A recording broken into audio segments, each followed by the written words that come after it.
Ladies and gentlemen of YouTube, I am Zombie Cartman, and this is a beginner tips video for Pubg on Xbox One.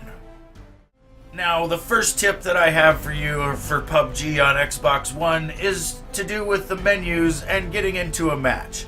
Now, if you want to play by yourself, you just play on solo. That's easier, that's easy enough to understand. You just go in, it's you versus 99 other players, Battle Royale.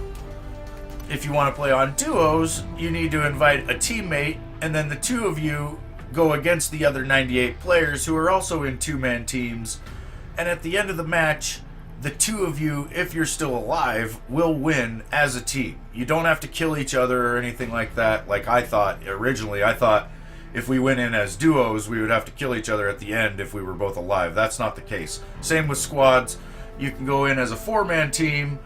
If you've only got two of your friends, and so you've only got a three-man team, you can go into it and it'll matchmake you a third player. Or I think you can even go in as one player or two players and it'll matchmake you together with a squad. Either way, that's kind of the game modes explained. Now, let's go ahead and start up a game. So this is the loading area. Sometimes you'll get in here with about a minute to go or, less. If you can get past all the other players that are trying to load into the game, usually you can get over here to these gun tables. And just in case you were wondering, at the very beginning of the game, that's where all the guns are coming from. Like, there's a lot of guns over on these tables. There's some over in the bunkers and stuff, but for the most part, all the gunfire you're going to be hearing is coming from the guns that are on these tables right here. Which isn't really helpful, but, I just figured you'd want to know. Now, when you go to drop in, one of the first things you're going to want to know is the direction you're coming in from, because you won't see the plane usually initially at the bottom of the screen. I can tell that I'm coming in from the southeast, and I can see that I'm flying right over the military base. Now, I'm pretty sure that the majority of the people in this match are probably going to go to that military base. So what I'm going to do is exit the plane and try to go as far from it as possible. And that's what I recommend everybody does. It seems like a lot of people like to cluster in this game, which is where you kind of all hang out together. And, I think those are the people that die early in the game because they run into a big group of people or just, you can't survive more than a couple of gunfights in a row, especially if you don't have the health, and it's hard to find all kinds of first aid kits and bandages and stuff right away. So chances are, if you're dropping in right underneath the plane, you're probably dying fairly fast in this game. And then also, once your chute opens, you want to just aim straight for the ground. You can't actually die unless you were to land really weird on the side of a roof. Which brings me kind of to my next point here. When you're coming down with this parachute, if you can just clip the front of the building like this, it'll sometimes it'll cancel your chute a little faster. That was some kind of anomaly. I don't know. When it comes to looting gear, you're going to want to come in here and actually just pull out your menu by hitting the start button or the view button, whichever it is. And you can just grab the things that are on the ground without actually having to grab them. Nothing there that I really want. Nothing here that I really want. I would like the game to finish loading so that I don't have to deal with all this lag. But I don't have an Xbox One X either. I've just got the S. I believe if I was playing on the X, this would be a lot more stable of an experience. But, So, here's an example of a suppressor that is attachable to this handgun.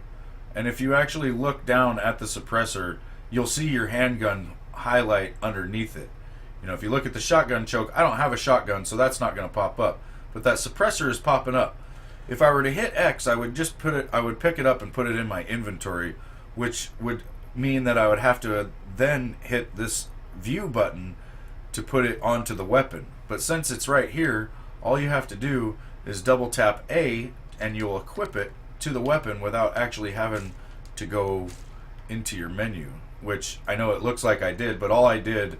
And if I do it faster next time, look, I'll go get this shotgun and I'll show you what I'm talking about.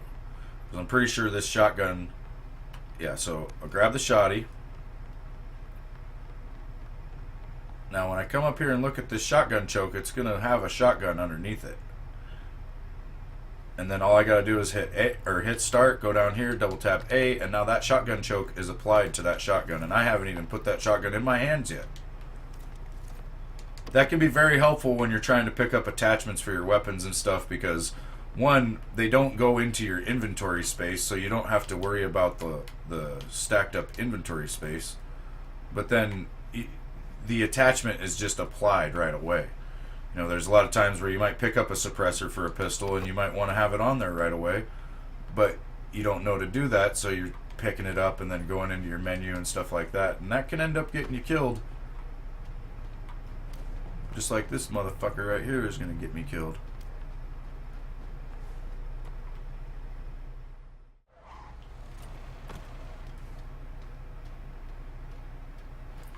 Alright, so this is another good demonstration of one of the things that got me killed in the game right away. If you look around, you'll notice that at my close distance, the tall grass is actually really tall. And if I'm laying down in it and somebody is close to me, like within 100 meters or so, they will not see me because of this tall grass. But if they're out there, see where it's kind of bald on that ridge, like out past 100 meters or so, the game doesn't render the tall grass anymore. So for people that are driving along in cars or just running along on the ground, if you're in the prone, say up on that ridge, like for you it's going to look like this tall wavy wheat. But for everybody else, you're going to look like a turd in a punch bowl laying on a ridge. So that will get you killed almost instantly. Now if you look out here, like I said, at the battlefield, you can tell that the grass doesn't render at distance, but those green bushes do. So if you're ever going to be out here in the middle of the open, basically, instead of going prone in the tall grass, the best thing to do is just become the bush. You want to get in a bush, be friends with it, and hope nobody drives through it. But like I said, if you're laying out there in that grass, you're going to get ran over or shot, because people can see you just way too well. Actually, I was down to like the top 15 the other day, and I ended up getting killed because I was laying prone too early. Now once this play zone gets really reduced, you'll be able to go prone, you know, when you know that people are within that distance of you.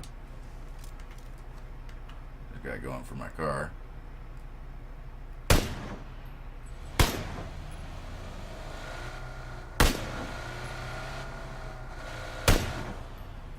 Woo, doggy. He ain't gonna like that.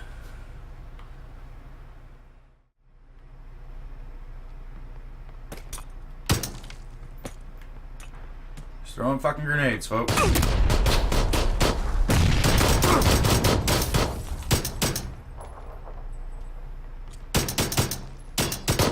And I'm dead. Not the best at the gunfights.